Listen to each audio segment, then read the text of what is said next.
Hello, everyone, and welcome to our webinar today. We are so excited to have you here to talk about PLCs. I'll go ahead and just do a quick introduction. We'll go through some housekeeping items while you all are getting settled, and then we'll jump into our discussion for today. For those who I've not yet met, my name is Kendall Hunter. I'm the product marketing manager here at Otis. I'm also a former middle school special education teacher, certified reading specialist. I came to the Otis team right from the classroom. I have a lot of experience as a member of PLCs, but I'm excited to be here today learning from experts in the field who are implementing PLCs today with their other school educators to really impact student outcomes. I will be moderating this webinar, so it's a pleasure to be here. This webinar is sponsored by Otis. If you've yet to hear of Otis, Otis is a platform that really helps you answer your questions about student growth by really providing one place to visualize all of that meaningful data that you have. And when you think about PLCs, you really need a wealth of data to look at where instructional shifts are needed, and Otis does exactly that, while also giving you the tools to really act on data and create custom plans for students who may need additional support. As far as housekeeping items for today, while we get settled, now is a good time to review some technical aspects. Make sure to check the audio settings on your computer, as well as your speaker volume settings. If you're not hearing me right now, yes, I am talking. If you're still having issues, there is a detailed audio troubleshooting file available through this portal in the resource list underneath the Q&A window. If at any point the console freezes or you hear music after the presentation has begun, please make sure to refresh your browser. There are some other icons that open up additional features in our webinar console. You can read about our speakers, who I am about to introduce in just a moment here, in the speaker bio window. You can also click the resource list to download a copy of today's slides. This is a discussion, so most of our slides simply include questions and topics that we'll be going over, but you're certainly still welcome to access those resources. We'd also love to hear what you're thinking throughout the presentation today, so be sure to follow the conversation about today's webinar on Twitter using the hashtag EW Education Week Webinar. And don't forget to tag our sponsor at Otis K-12. I know I look forward to seeing your thoughts as we're going through here today. We definitely welcome your questions. This is a panel, a discussion panel, so feel free to send us your questions as you think of them or as we're talking about various topics during today's webinar. Please type those questions in the Q&A box that's accessible through the tabs located on the console and not in the group chat. That'll just help us better sort through questions that are coming in versus maybe thoughts or anecdotes that you want to share with our panelists today during the webinar. Finally, an on-demand archive of today's presentation will be available online in the next 24 hours. So both the archive and a free-to-download version of the slides are going to be accessible using the same login that you used today. So during today's webinar, we are talking about professional learning communities, or PLCs. As we all prepare for the new school year, or maybe you've already started, we have some leaders on the call today who are back in school. It's certainly important to reset the table and really ensure that we have processes in place to share best practices and really brainstorm new and innovative ways to improve learning and drive student achievement. That is really the name of the game. At the root of this conversation is the need for meaningful and really relevant data on student growth that you can use to make those informed decisions, which is something that we'll explore today through this panel discussion with three leaders who have really done the work to set up PLCs and are here to share that with you all today. This group has, impressively, a combined total of over 65 years in education. Wild. We definitely have some experts. So I'm going to go ahead and just introduce each of our panelists so you know a little bit more about them, and then we'll jump into some questions and just really start a roundtable discussion here so you can hear from them and less from me. First up today, joining us on our panel, we have Matt Moore. Matt is a technology project facilitator, at Papillion La Vista Community Schools in Nebraska. Matt has over 15 years of experience in education across multiple district sizes. This is very impressive, from under 1,000 students to over 12,000 students. So Matt has certainly served in a variety of communities to support student populations. Matt's learning opportunities have ranged from classroom teaching to technology administration and integration to delivering professional development. So So we're excited to have Matt here today. We also have Gretchen Kalkowski, professional learning facilitator. You'll see them together. They are both from Papillion schools in Nebraska. So they are joined in on the same computer today, but they're both here to share their experiences. Gretchen has over 34 years of experience in education across 2 districts. She was a recovering kindergarten teacher for 26 years and has spent the last 5 years working with teachers and students as an instructional coach for K-6 teachers. As a professional learning facilitator, Gretchen really continues to drive positive change, designing and implementing impactful professional development initiatives and really enriching the skills and knowledge of educators who support students in their community. So they are really a dream team here with us today. And last but certainly not least, we have Felice Hill, all the way on the West Coast, an instructional coach, from Hemet Unified School District. Felice has over 20 years of experience in education, ranging from kindergarten to continuing high school. So quite a wide range there of grade levels covered, and has enjoyed teaching opportunities on grade level teams from as small as 2 to 7 people. Currently, Felice serves in site leadership roles, delivering professional development at the district level, and is really proud to be in that role supporting educators in the Hemet Unified School District. So we have a rock star panel here today to share more about their experiences. And each of them has that perspective of supporting the work of teachers to ensure that every level is covered as teams are engaging in that PLC dialogue. So we're really excited to have that variety. So now that you've met our incredible panel, let's just briefly touch on structure. This is a virtual roundtable. So I have some questions lined up for our school leaders that are here. We'll hear from everyone around their experience with PLCs, starting from implementation and then moving all the way through to challenges, tools, protocols, and more.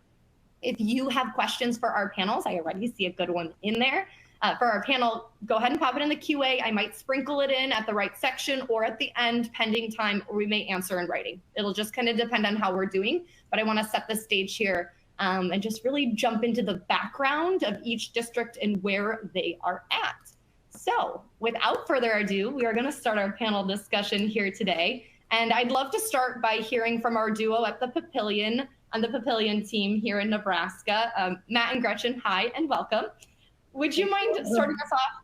Hey, would you mind starting us off by telling us a little bit more about your district and really how long you all have been implementing PLCs, or just a little bit more about your journey so that other educators here can hear where you're at in your experience? Sure. Yeah, I can start us off. So like Kendall mentioned, we're in Nebraska. So if you haven't heard of Omaha, it's the home of the Men's College World Series. So it's on the east side of the state, and we're a pre-K-12 district that sits in the metro area of Omaha, and we serve approximately 12,000 students. And we have 16 elementaries, 3 middle schools, and 2 high schools, and then we have an alternative high school as well. And we also serve several academies as well. So we have Zoo Academy, Health Academy, among others. So yeah, we're pretty well versed here at Papillion La Vista. So. And as far as when we started with PLCs, I have been in the district for 8 years, and Matt has been in the district for 5. And they were well established when we both came into this district. And so asking people would say well over 20 years we've been doing PLCs. I would say they've adjusted and changed. I know elementary used to be before school, and now they do it differently. And high schools still do it, and middle schools do it before school. So. Great. Well, thank you for sharing that additional context about your community. And really, it sounds like PLCs, as you said, have been running for quite some time. So we'll dig into more what that looks like, but certainly have that context there. Felice, what about Hemet? How does the current PLC structure look? And was there any groundwork that you were a part of that was laid prior to really launching PLCs for that goal of improving student outcomes? Yeah, thank you for having me. In Hemet, we've been working on developing and strengthening our PLCs in some capacity for several years now. Schools and teams are in different places based on their teams and their site leadership. But over the last few years, from kinder or TK teams all the way through 12th grade. We have worked at the district level on our leadership teams using the Learning by Doing book, which laid a lot of the groundwork for calibrating our collective understanding of what PLCs are. And this last year, we dug really deeply into the Teacher Clarity Playbook. So those are kind of, and this book gives us a better understanding of developing our skills of breaking down or unpacking an essential standard and working our way through action plans. So that's kind of where HEMT is right now, really trying to get very specific at our grade levels in understanding how to make the PLC most effective. Just circling back to Matt and Gretchen, would you say that that's a similar anecdote as Felice shared around how it kind of looks quite different depending on the grade level of teachers and teams, or do you all have a common protocol that really everyone is using across the same K-12 setup? So in our elementaries, we're on a 10-day cycle. And so each building then plans which grade level will have their PLC on which day.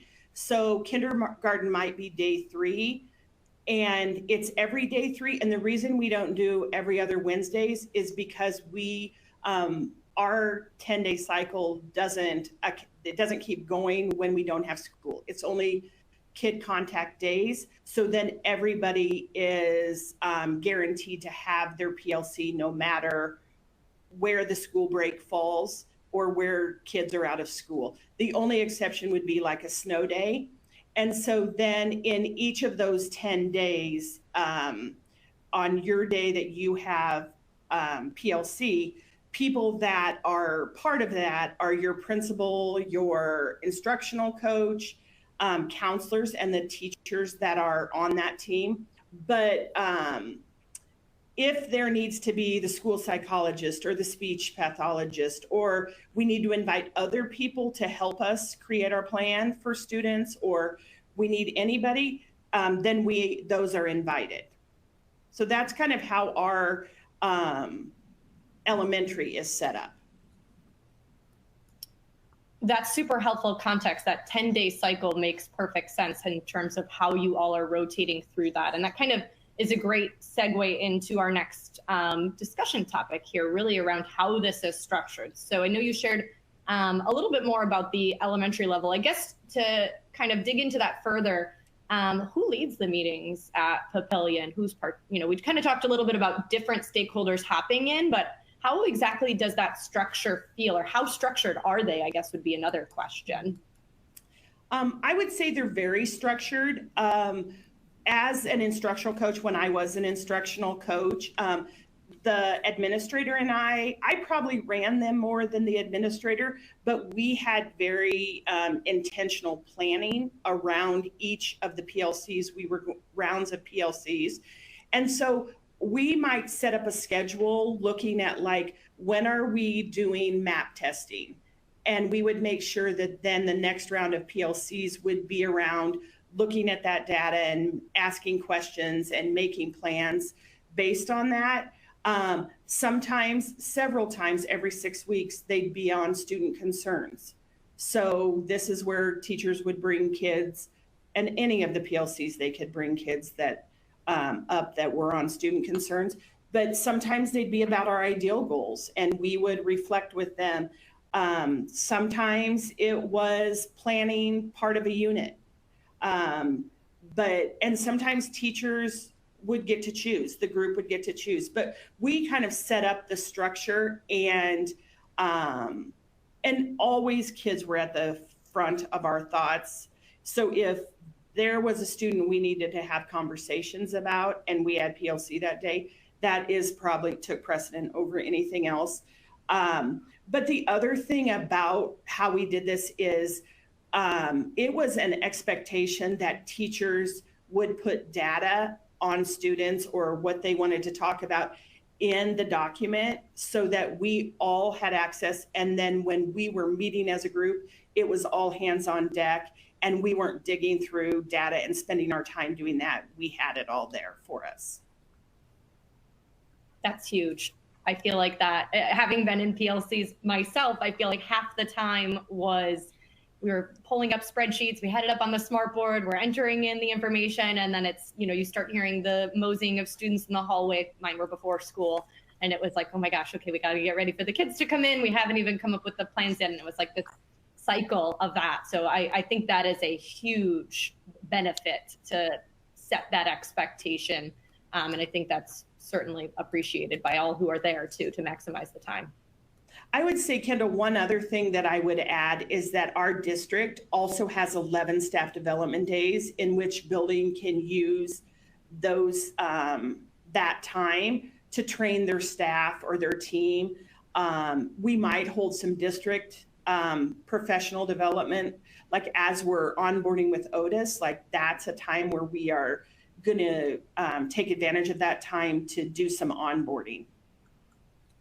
That's a great point. I'd love to add to, I would love to add to that. So in Hemet, we are using kind of a gradual release model with our PLCs.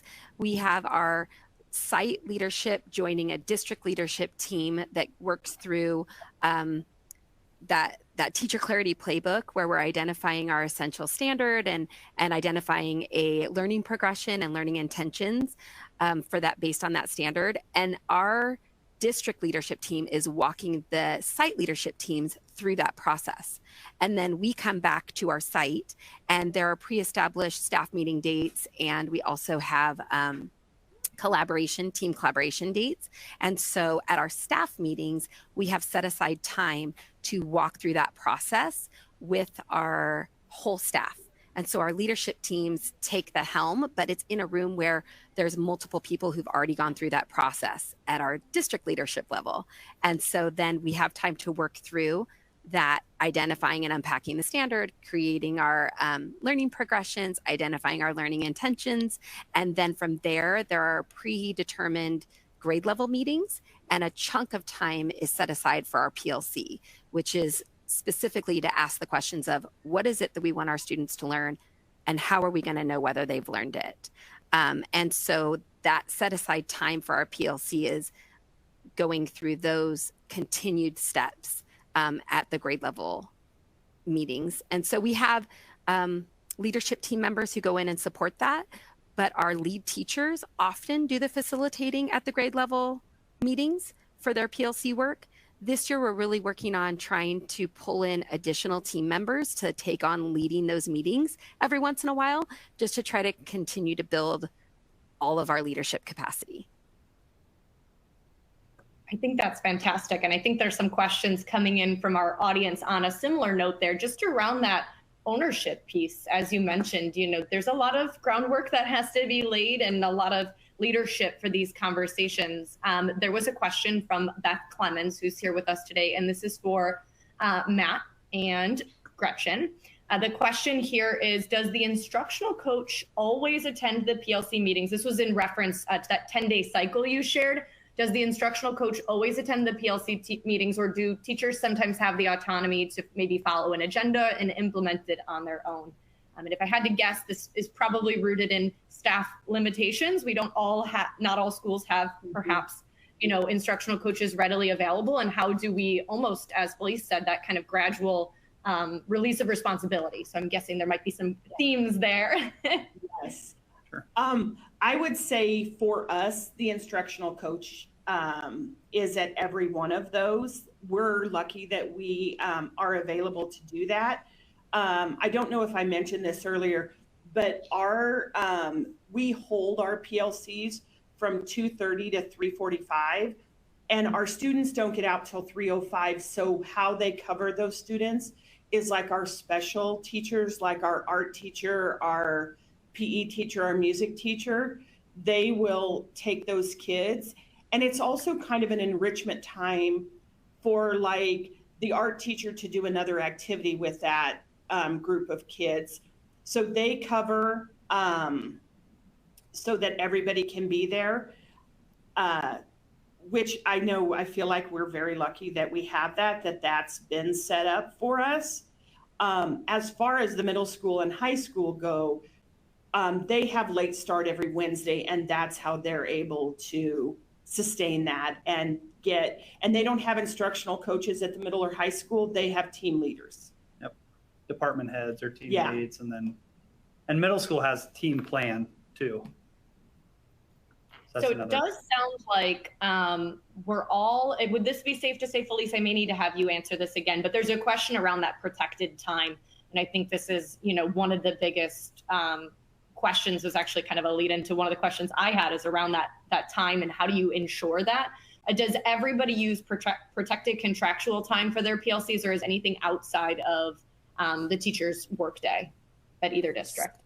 So we have at Hemet, we have protected teacher collaboration time, staff meeting time, and then site leadership designed collaboration time. And so that's determined by the teachers and what they feel they want more instruction on. So as a leadership team, we can determine how we want to utilize that staff time and that site leadership design collaboration a little bit based on how the teachers give us feedback. And then there is some guidance as to how the teacher collaboration time can be used. We are really working this year on trying to pivot our time in teacher collaboration to be more intentional about really looking at student data, what are our outcomes that we're working towards, and analyzing that data to continue with our action plans, as opposed to squeezing that in and using the time for more of the how are we all planning together, or did we get our stuff ready for our field trips? And so, because otherwise really getting the work of that PLC done is hard to do unless it's, it's hard to find that time. We do have in Hemet, which is very rare, our elementary schools have prep. And so 3 times a week for 40 minutes. That's pretty much unheard of everywhere else in California, as far as I know. But we do have some teachers that use that time, which is their personal time, to also meet in their PLC. And I would add, we have, at our district, our teachers have a 40-minute plan period every single day. And that time we do not use, and it's a common plan with their team, but we don't use that for PLC. That's really for them to prepare. And so it's interesting to see how that is different no matter where you're at, and it's not guaranteed for teachers. So, and on top of that, our elementary teachers have 2 days on top of the 11 staff development days. They have 2 days that are hands off. So it's just work time for them. So very fortunate. These are great. If we've got anyone here who does any work with like the school handbook, I'm writing them down in my head as far as ideas to bring back to leadership teams. We are getting an influx of questions. So I want to touch on a couple of them, because I think a couple of these are really important. One of them, and this I'll ask to both, do non-core teachers participate in PLCs? Do you have specialist teachers joining, or is it really just the core academic areas? Felice, how about at Hemet? Let's start with you. It's really the core academic areas, as like the main teacher, as well as our SPED teachers will join in, absolutely, because we do push in and we want to make sure we're supporting all of our students fully. Our specials, we don't necessarily, but they're always welcome. So we want to make sure that we do have some PE teachers that will come in to a PLC and then create activities that support whatever the action is that grade level is doing. For example, last year, our second grade team was working on how to decode words with a specific spelling pattern. And we had a PE teacher that went into that PLC, listened to it, and said, okay, I'm going to come up with a game where students are racing for letters and building that same word pattern, spelling pattern. So we have our specials that are willing to support that, but it's not necessarily a requirement. Oftentimes they jump in during the staff meeting when we're doing the work collectively. And so that way, when they have their grade level or planning time, they're working with their same credentialed teachers. Thank you for sharing. Matt and Gretchen, how about over at Papillion? Any specialist teachers joining in? I would say at the elementary level, no. And part of the reason is because they are the ones that are covering the students. but we do have those 11 staff development days, and we will provide time for them to be in groups of the different grade levels, teams, and work with them. Also, our school, our biggest elementary is probably 550 kids, would you say? And I've worked in 2 buildings that were 300, so only 2 sections of each, maybe 3 of some. And so we didn't have a full-time music teacher at our building. Our music teacher was split between 2 buildings, same with our PE teacher. The only thing that we had that was full-time at our school was a counselor. Every school has a full-time counselor. And our counselor was always in our PLCs, you know, as behavior and some of the mental health stuff came up. It just was important to have them in our PLCs. So, but I think at the high school, Matt, they might, like PE teachers, and on those staff development days, PE teachers will all meet at 11 o'clock for a PLC. And I think they'll do that during the Wednesday mornings as well, when they have the late starts, depending on the building, the principal. That's usually dictated by leadership. But on those staff development, I know all district PE teachers get together and all district music teachers get together. So that's great context. Thank you all for sharing and helping. I appreciate all of our audience participation today. We love to see that. So keep the questions coming. 2 planning questions, and then we'll kind of circle back to what I have on my screen here around addressing challenges at the leadership level. One question for you both: is there an agenda? Having been a teacher, I know I had a million Google Docs of all different types of things for different meetings. Do either schools utilize some kind of a common agenda with like a set structure for their PLCs? Felice, I saw you nodding your head. Did you want to start us off? Yes, we have an agenda that's set that reviews who is participating in the meeting that day, as well as what are the norms for that meeting, and who's taking on which roles. The agenda is typically filled out by the lead teacher for that grade level, and it must be turned into the administration team within before 24 hours before the meeting, so that they know when the meeting is held and what's going to be covered in that meeting. If it's a meeting where data is being collected, that also is attached to that form and linked in that form. So that's that accountability piece. And I think Gretchen kind of mentioned that as well, right? Like getting that data in there ahead of time. So that's kind of where that's linked. And all of our grade levels are using the same agenda form. That's and great. I would say for us, how we started to manage it is we created a Google Classroom, and each grade level was a class. So they had the agenda, they had like our student concerns documents in there that they filled out. We could send, notes, send reminders, send different things to everybody through that Google Classroom. But that was really, really beneficial for us because it was everybody had access to it. And so teachers could add things to that. We could add things to that. We could add resources in there as well. So the Google Classroom really kind of was a game changer for us in our PLCs. Yeah, and I'll echo that because we use shared drives, obviously, with it's easier in a team environment, but sometimes that can get pretty clunky. Everybody organizes differently. So Google Classroom was a great way to organize that structure. So it was easier for people to navigate to get to the resources that they needed to get to.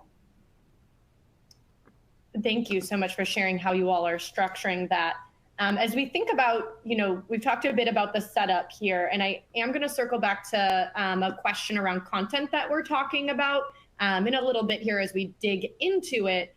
But I want to touch on a lot of what the comments are coming in. I know we heard from Ruth and Beth around limitations, and really if either or anyone on here has advice for leaders who really don't have the support structures in place as they head into this new school year to implement PLCs the same way, but they still desire to really elevate their process and improve outcomes, but perhaps have some of those barriers like shared time. I think somebody mentioned that their high school teachers don't have common time, and then somebody else mentioned that they're at a small private school who doesn't have the systems in place.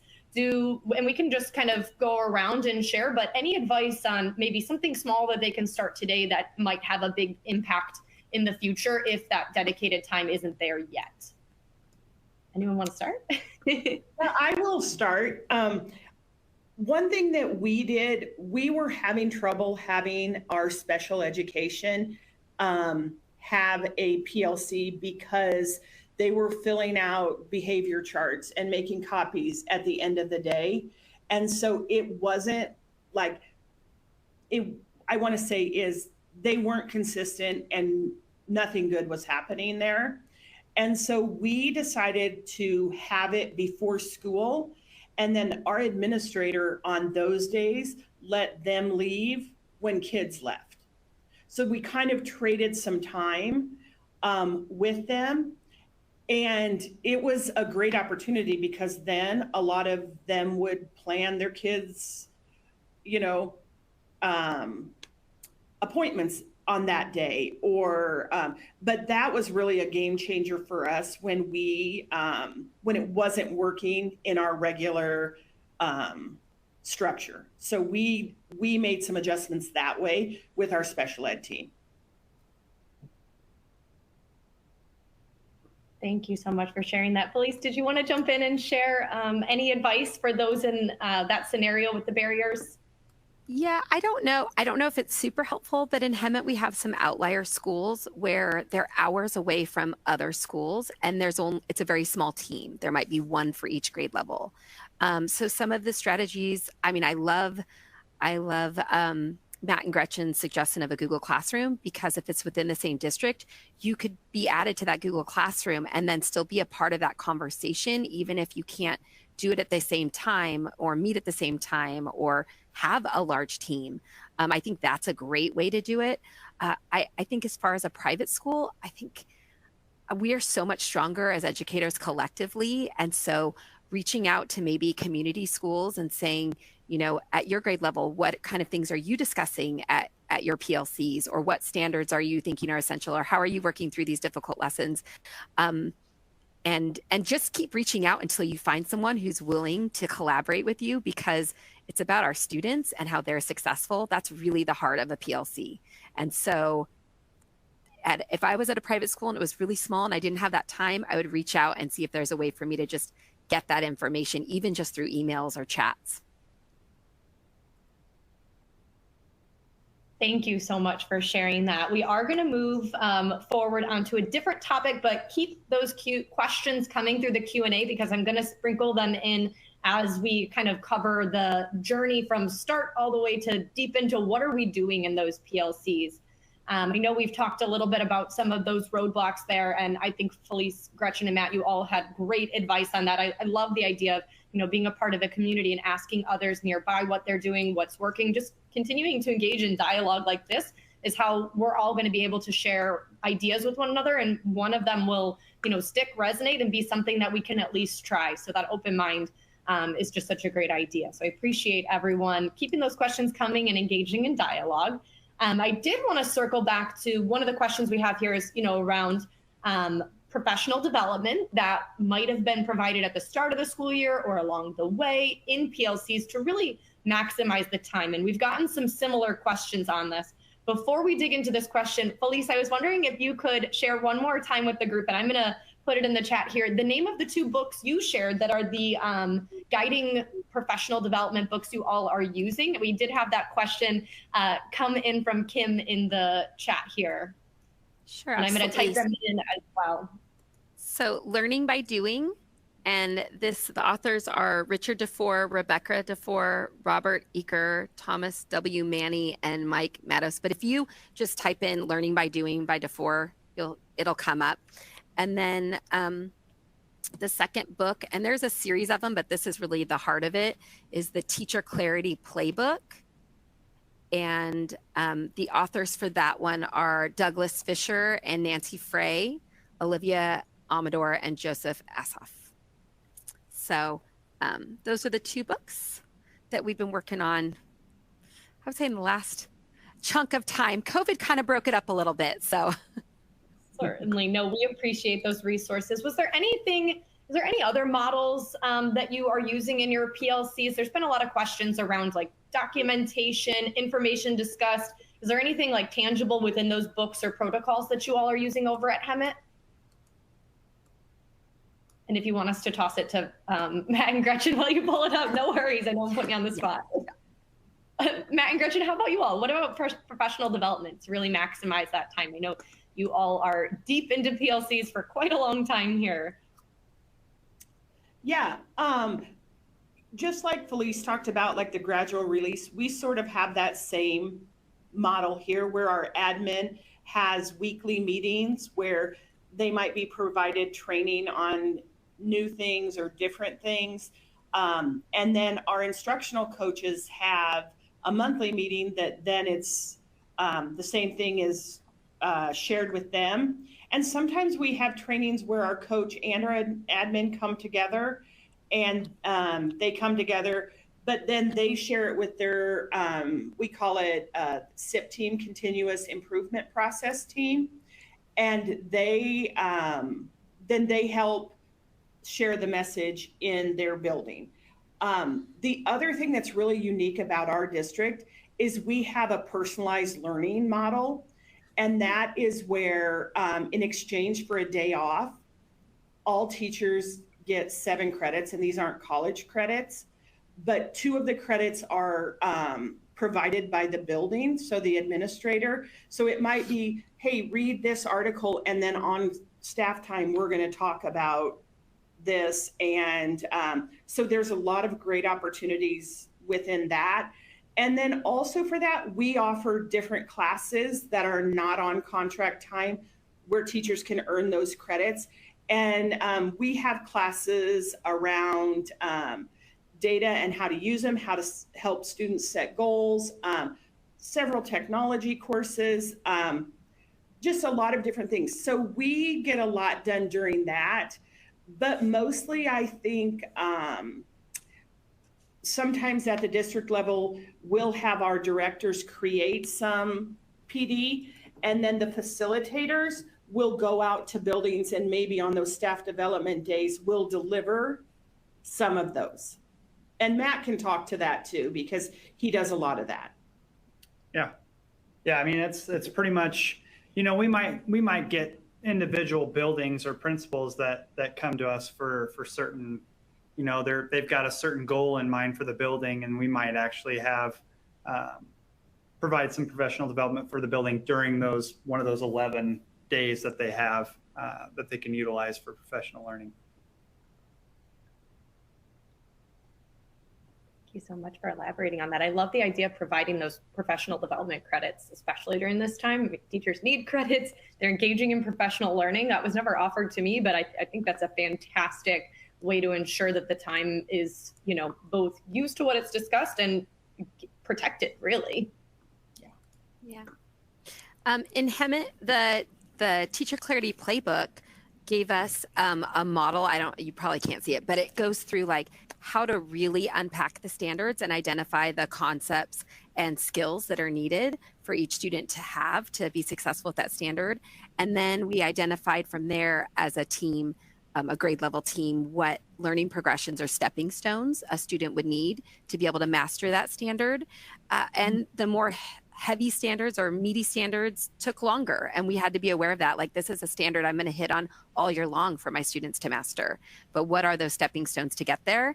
And then from there we broke it down to, okay, what do those daily lessons look like to master that one stepping stone? And that's as far as we've gotten, but the book itself walks you through then what is the success criteria in that lesson that our students should hear so that they can check it off as we're going through the lesson. Am I being successful in this? And so they really have clarity as to what they're trying to accomplish. And we as teachers have clarity as to what we are expecting our students to accomplish. And then the last point is, what is the relevance? And so going through asking the students, well, having them be able to ask themselves, why did I learn this? what exactly did I learn? How is it going to be useful for me? And how do I know I'm learning this? So those are the 4 questions for us to help identify what standards or what lessons we're doing to hit those standards. But in our PLC time, we have a district template that we're using to go through our action plan. And that's where we are just giving the information. Here is our essential standard, concepts and nouns again. What is our learning progression? What is the goal for that essential standard? And then from there, what does our pre-test and our post-test look like? So we're really identifying a common formative assessment. For some grades or some grade levels and teams, they do 2 different ones, but assess the same thing, and some just give the same one as the pre-test and the post-test. And then the rubric. So we're looking at which student, what does it look like to be far below grade level, at grade level, and above grade level, and then which students fall in each of those categories from the beginning at the pre-test all the way to the post-test. That's a lot of data. Where are you doing all of this tracking, and where are students taking these assessments, Felice? What does that look like? Are they like filling out the rubrics on paper? How do you figure out who's meeting? That is a lot of information, and I'm so excited to hear that you all are getting that detailed in your meetings. It's a lot, and that's why I said every grade level, every school site's a little bit different, because some leadership teams are ready for it and their schools are ready for it, and some are not there. So everyone's in a different place with it, but we have a common vision, which is really exciting. Most of this data is collected digitally. We do bring in the evidence of it, but it's all recorded digitally. This year at Little Lake, and we have instructional coaches at 7 elementary schools. So we're really encouraging our teams to do their CFAs through Otis, because then the data is gathered right there and it's leveled right there for our teachers, and they can see based on the standard who's performing at grade level and who's not. Right now, a lot of it's being done by our leadership team by hand, or figuring it out to categorize where each student is. But it's a work of the heart for sure, because it's a lot to go through and understand. You know what, you said it perfectly though. You all have a common vision, right? You have so many students, so many teachers. There are a lot of people to get on board who are also just focused on helping their students learn and getting them safely into school and having that, safe and supported learning environment. But you have a common vision that you're all working towards. And I'm glad to hear this year the team will be using some of those Otis tools for those common formative assessments, certainly having some auto scoring data in one place, and those analytics capabilities will hopefully help to streamline things, because I can just picture the spreadsheets and different things on paper and things all over the place. But just to kind of toss it, we heard a little bit about those formative assessments, the standards progression that Hemet is working on. Matt and Gretchen, what types of data are you all looking at in PLCs? Are you using common assessments, or using your NSCAS, your NWEA map? What are we using over there to really dig into a child and see what their needs are? Do you want to start? Sure. Okay. We're using all of that. We also have different screeners that now the data is in Otis for us. And I think the piece we've always been missing is that data warehouse that you can look. And one thing that makes me so excited for us to start using Otis across the whole district is that now a teacher can look at a student. And if I'm a 4th grade teacher, I can say, what did they do in 3rd grade? What did they do in 2nd? Am I seeing any trends across that? And we didn't have that before. And it was hard for us to track. It was going back into the notes. So I think having it all there and looking at a student's whole story, not just the 10 months they're with that particular teacher. So we're using all of that kind of data to help us make decisions. Thank you so much. I think the only thing that I would add on to that is we've got attendance in there, and this is from a historical perspective. Like, we're looking at trends. So the attendance data that's in there is really for trend. But you cross triangulate that with any of the other data points that you want to use. We've got ACT in there, pre-ACT. We've got our common assessments, which are still, as anybody can imagine, I think this goes through any district. Sometimes you just get that dirty data. And so we're still in the process of cleaning up some of that CSA data.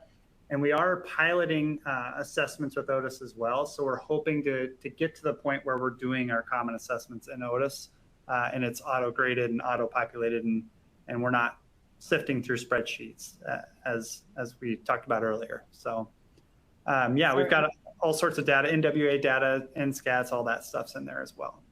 And also our progress monitoring, we're moving this year. For K3, we're doing, K2, we're doing map reading fluency. And for 3 through 6, we're doing FastBridge. So all of that will be in there as well. That will help us create our plans based on that reading bill I had talked about earlier.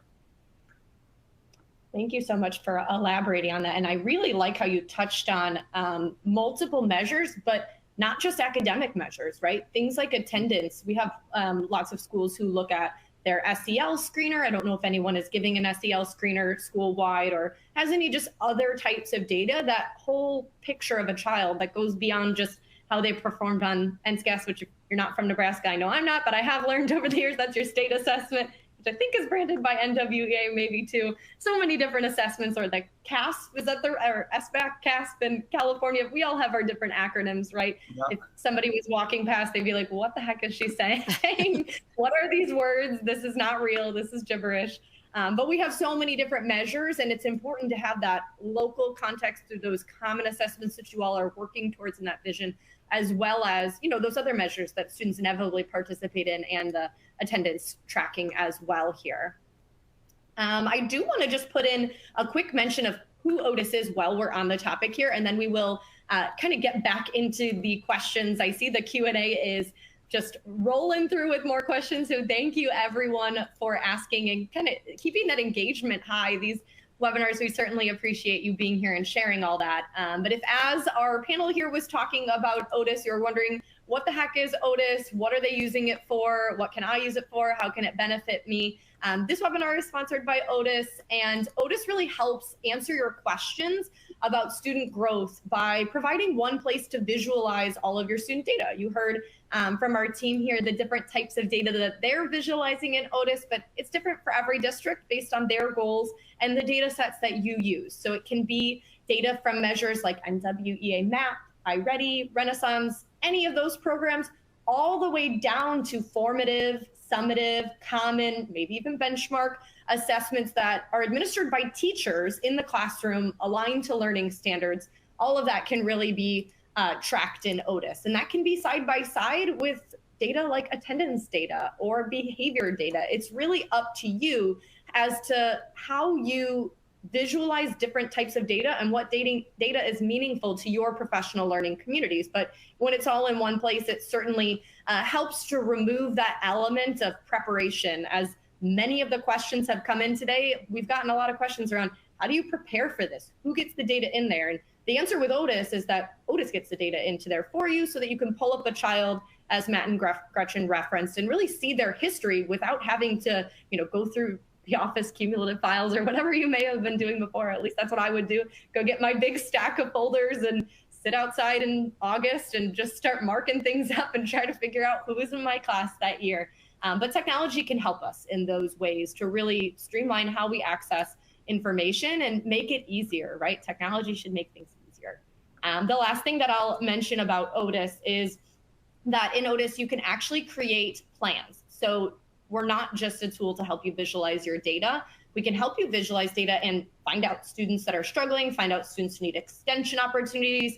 But beyond that, in those PLCs, when you create a plan to support needs, you can do that in Otis. And I think that's really what differentiates us as a tool, is that it's not just a place where you can view your data, you can actually act on it. And I like to think of it as that, like, the wraparound support, right? You start with viewing that data, figuring out what's going on, asking those questions, but then you have to do something about it to make a change. And that's something that you can do in Otis through our progress monitoring plans. So that is all I will say about that. I just wanted to put in a little plug for the tool that, of course, I love, since I used Otis when I was a teacher. But if you need a tool to help you move from really being data rich, we all have lots of data, to being data responsive, that's Otis. So we'd certainly love to, continue the conversation. We've got lots of resources, lots of webinars that you can continue watching, but we are at otisotus.com. All right. So I want to circle back to some of the questions that we've been getting in our Q&A here. So thank you everyone for keeping those coming. We've had lots of questions about tracking data. We'll kind of skip over that one under the mindset that we just talked about, schools currently using Otis, and a lot of, I know at least Matt and Gretchen shared how you're using Google Classroom to track like what teachers are doing with PLCs, not what students are doing. So that's interesting as well. There was a question, Felice, around the template that Hemet is using. So I don't know if that's something that's available or somewhere to direct people to, but people are interested. So just mentioning that here now. But let's see here. Let me just take a quick peek at what else we've got here so that we can use our last few minutes here productively. So there's lots of questions around challenges that administrators are facing when teams are departmentalized and not really intermixed and working across the content areas. Given that a vertical team is recommended, how do you address standards in classes and standards in your PLCs if the standards are not the same because of that alignment? Does anyone have guidance on really how to engage in that dialogue if you're not using a common measure? I know Felice, I think everyone shared you're kind of looking at common assessments, but any suggestions around how to engage in meaningful dialogue when the standards or assessments may not be the same yet? Mm-hmm. Yeah, I can speak to this. So in our PLCs, we don't do a lot of work with standards because we have a process called Toolbox. And as new standards are adopted by grade level or content area, there is a team of teachers throughout the district. Like, for instance, we're going through ELA K through 12. So we are in toolboxes. And for example, we will have 5 first grade teachers, 2 instructional coaches, a special ed teacher, and then maybe an EL teacher on this toolbox team. And we have, there's 3 stages of our toolbox. The first stage is really to break down the standards and to decide what it is that our kids are going to learn and maybe with what.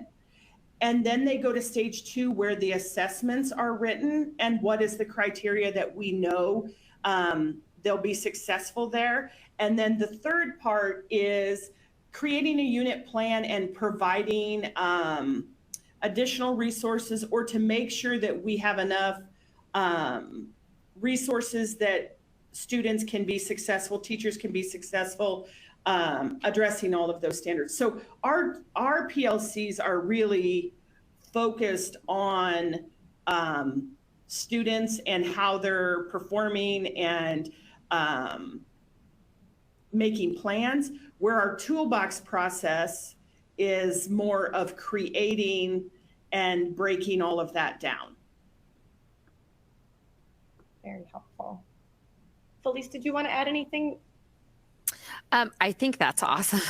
I wanted to make a comment back on the action plans. Our Sure. Hemet action plan or template is really specific to the work that we were doing in teacher clarity. And I believe it's created by someone at our district to just kind of align with that. But I would encourage anyone who's interested in that to just literally do a Google search for action plan templates and see what works for you and your site or your district, because the more it aligns with what your goal is, the more beneficial it'll be, the more, there's more buy-in to it. I think what you guys are doing in Papillion is amazing. We had grade level teams that went through the Common Core standards for California and identified which standards, looking vertically and discussing vertically, like which ones would be the most essential for success. And so that work was done as teams at the district level, and then that was pushed out to sites. So at school levels or at grade level teams, they're looking at those essential standards. What we did at our school and has been done at previous other schools was looked at 5 ins and 5 outs. What are the 5 essential standards I need at my grade level for kids to come in with from the previous grade? And what do I know I can get them out with? So even even looking at those essential standards 10-ish and saying, okay, what 5 do I know I need for them to come in with, or I know I can get them out with, and then vertically aligning those so that we're really being intentional about what our students are leaving successful with and what do they need to be successful in that next grade. And so we're focusing on working in our PLCs with that. One of the things that I would say is that our district is really good about sharing great resources. So we have some grade levels that have kind of done that toolbox thing, schools that have done that toolboxing already. And so really being vulnerable and saying, hey, here's what we've done. Take a look at it, see if it works for your grade level. But utilizing that CFA pretest and saying, do my kids need all of these steps in our learning, or can we say they've already got this, we can start here? So that work's being done at the grade level. That's fantastic advice. I think at the simplest level, like you said, there's so many standards. There's the priority standards and there's the substandards. Agreeing on a common set and just kind of narrowing it down and then saying like, hey, this class, they might go a different direction on that part. This teacher has a really great lesson that she's implementing aligned to this particular substandard, and I'm going this direction, but we've agreed on those core standards that every child needs to leave, quarter one, knowing how to do, having those conversations. And like you said, if you establish that baseline, like, do they really need all of these standards, or are we moving the needle a bit based on where students are? You all gave fantastic advice on how to really tangibly address that in those meetings this year. We are nearing the end of our time here. We have one question here that stands out to me that I'd love to tackle, and then we'll close it up. I really appreciate all of the engagement. And don't forget, if you're attending, you do have our speaker bios, so you have their information there. So you can always follow them on social media or stay in touch with them throughout the school year if you'd like to, keep the conversation going. You certainly can do that. But there is a question around, I'm just going to call it competing priorities. And I think this is a pretty fair question that we've probably all faced, where PLCs want to be focused on unit and lesson planning. So using, the data to create products, but administrators want them instead to be focused on data analysis and really digging into the numbers. It's difficult to give educators time to do everything they want to do in PLCs, whether you want them just digging into the data and making decisions or actually creating shared common resources. What does everyone suggest? How do we think, what kind of advice do we have for an administrator who's in that position with those kind of competing priorities for PLCs?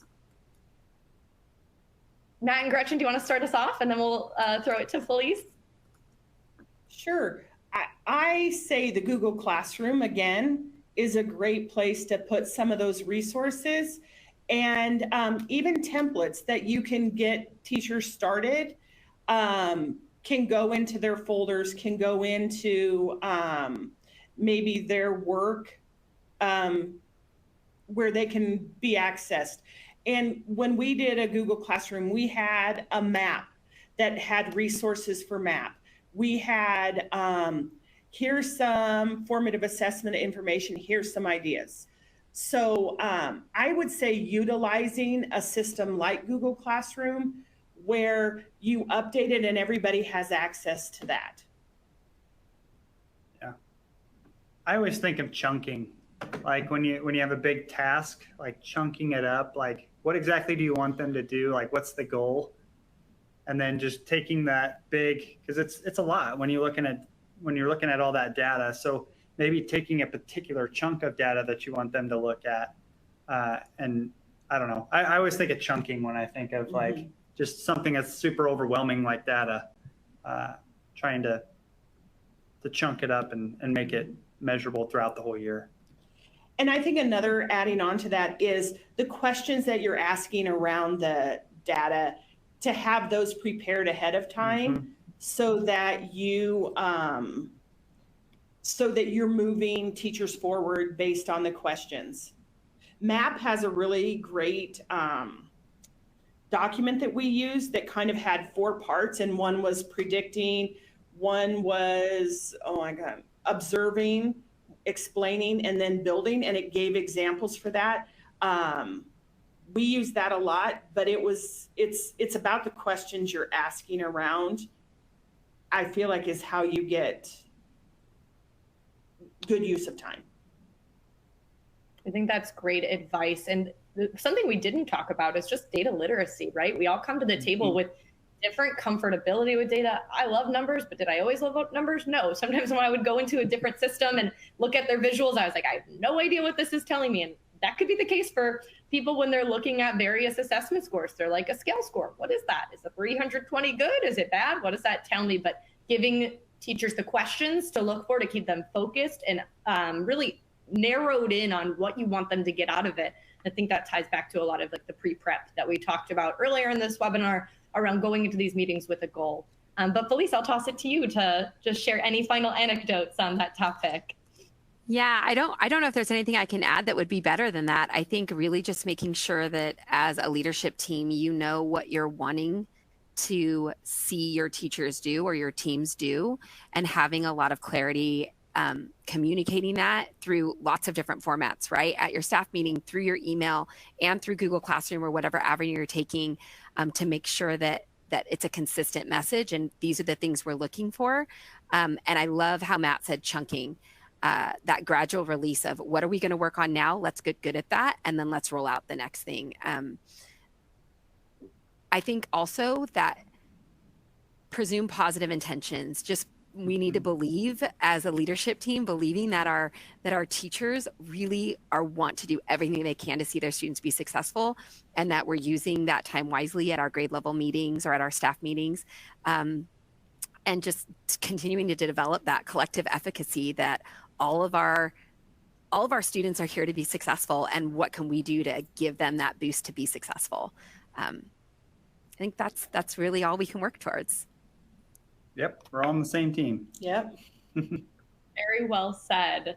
Well, thank you so much to our panel. Felice, Gretchen, Matt, you all are truly fantastic, and we appreciate that you've all done the work to share all of this great knowledge with us. So truly, thank you so much. As I'm sure you can tell, they are in the school building, so I do want to be mindful of their time. They have students back and need to be moving on to their next meeting. So thank you all for being here. I know we're a couple of minutes over, but thanks again. And if you'd like to watch this presentation, we will be emailing the recording within the next 24 hours. You can always revisit it. Share this with a colleague so they can learn more about how to structure PLCs for the new school year. And we hope everyone has a great day. If you'd like to learn more about Otis, you can visit us at otis.com. We'd love to show you some of our tools in action to really support that data-driven instruction and create progress monitoring plans for every student. So I hope everyone has a great day. Thank you to each and every one of you for being here and for the fantastic engagement. We hope to see you on another webinar. Thanks, everyone. Thank you. Thank you.